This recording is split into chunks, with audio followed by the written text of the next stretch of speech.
एक पुरानी हवेली के अंदर अजीब सी खामोशी थी। हवा में सड़ांध और पुराने लकड़ी की गंध फैली थी।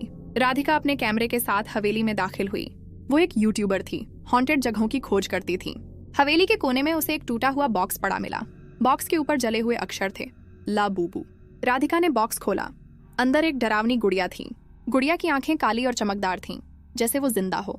राधिका ने हंसते हुए कहा, इतनी डरावनी भी नहीं है। उसने गुड़िया को अपने बैग में डाल लिया। रात को होटल में राधिका ने वीडियो बनाना शुरू किया। कैमरा ऑन करते ही अचानक पीछे से दरवाजा खुद ही बंद हो गया। लाइट्स झपकने लगीं और राधिका की सांसें तेज हो गईं। गुड़िया टेबल पर रखी थी, अब वो फर्श पर गिर गई थी। राधिका ने डांटते हुए कहा, कौन है वहां? लेकिन कमरे में कोई नहीं था। रात को 3 बजे राधिका की नींद टूटी। उसने देखा गुड़िया अब उसके तकिए के पास थी।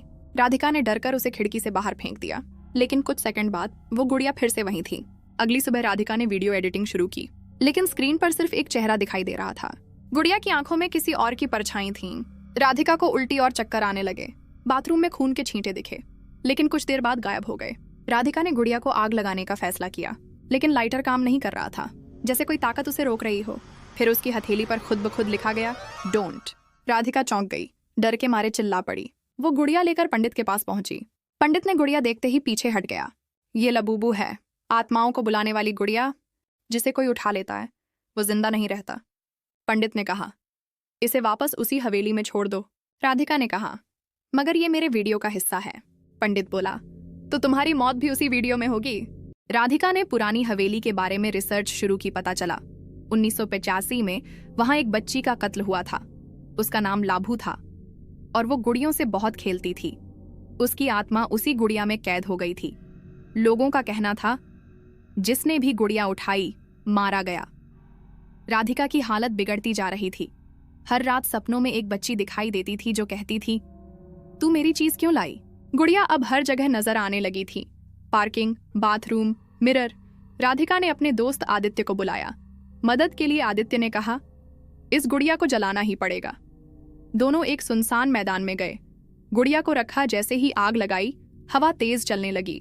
गुड़िया चीखने लगी, जैसे कोई जिंदा इंसान जल रहा हो। राख उड़कर राधिका की आंखों में चली गई। उसने देखा उसके शरीर पर जले हुए निशान बनने लगे। राधिका अब बदलने लगी थी। उसकी आवाज भारी हो गई, उसकी आंखें सुर्ख हो गई थीं। चेहरे पर निशान, लाबूबू अब राधिका के अंदर घुस चुकी है। राधिका कहने लगी, अब मैं राधिका नहीं, मैं लाभू हूं। वो बच्चों की तरह हंसने लगी, डरावनी हंसी। वो दरवाजों को अपने आप बंद कर रही थी। कांच टूटने लगे। टीवी खुद ऑन हो गया। टीवी स्क्रीन पर लिखा था, तू बच नहीं सकता।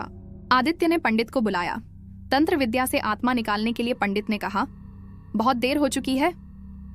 राधिका बीच में हवा में उठ गई। लाबूबू की आत्मा ने उसका शरीर पूरी तरह कब्जा कर लिया। उसने पंडित को धक्का मार दिया। दीवार से टकरा गया। हर तरफ खून ही खून फैल गया। घर में रखे सारे खिलौने हिलने लगे, जैसे जाग गए हों। आदित्य भागा, लेकिन राधिका उसके पीछे आ गई। उसकी आंखों में सिर्फ खून और नफरत थी। वो चिल्लाई, तूने मेरी गुड़िया जलाई, अब तेरा खेल खत्म। आदित्य ने आखिरी बार लबूबू को रोका। उसने राधिका की बचपन की तस्वीर दिखाई। राधिका की आंखों में कुछ पल के लिए पानी आया। लबूबू की आत्मा कमजोर हुई। कुछ सेकंड का मौका मिला।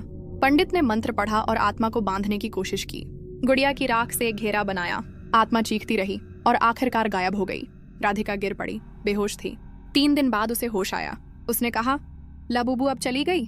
पंडित बोला, शायद। लेकिन रात को जब वो अपने कमरे में थी, टीवी अपने आप ऑन हुआ और उसमें दिखी एक बच्ची जो कह रही थी, तूने मुझे भुलाया, अब मैं फिर आऊंगी। द एंड, या शायद नहीं।